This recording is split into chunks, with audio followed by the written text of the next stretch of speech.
साधक मित्रों की जिज्ञासा मुमुक्षा को मैं प्रणाम करता हूँ। लेकिन कितने ही लोग इस दिशा में अंतर यात्रा पर जो चले हुए हैं मेरे पास आते हैं, तो मैं उनके भीतर झांकता हूँ तो अमूमन पाता हूँ कि वो बुद्धि के तर्क जाल में फंसे हुए हैं। वो परमात्मा को तर्क से पाना चाहते हैं।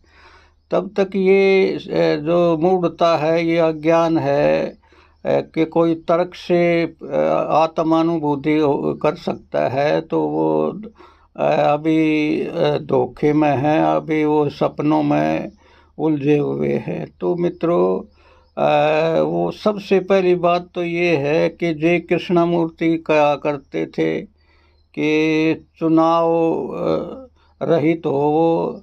और मन का तो काम ही है चुनाव करना, ये ठीक है, ये गलत है, इसको छोड़ो, इसको पकड़ो। तो ये मन के पार जाना है तो ये चुनाव करना बंद करो। और देखो, तुलसीदास जब कृष्ण के मंदिर में गए तो झुकने से इनकार कर दिया कि मैं तो धनुर्धारी राम के चरणों में ही झुक जाता हूँ, तो झुक सकता हूँ। तो ये चुनाव है। ये तो परमात्मा तो सभी नाम रूपों में प्रकट होता है।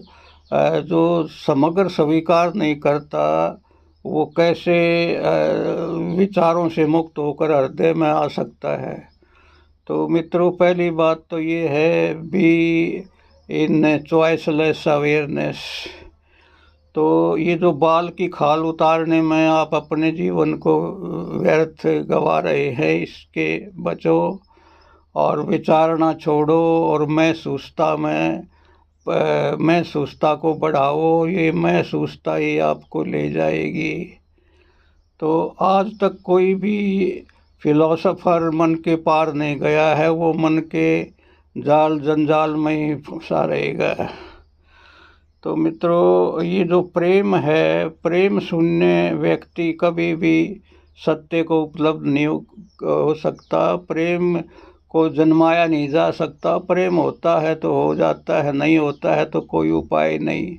वह तो बिजली की क्रोंद की तरह भीतर से उमगता है। तो ये दो चार बातें याद रखो और विचारों की उलझन से बचो, और तभी समर्पण घटित होगा। मन के रहते कैसा समर्पण है। जय हो, जय हो।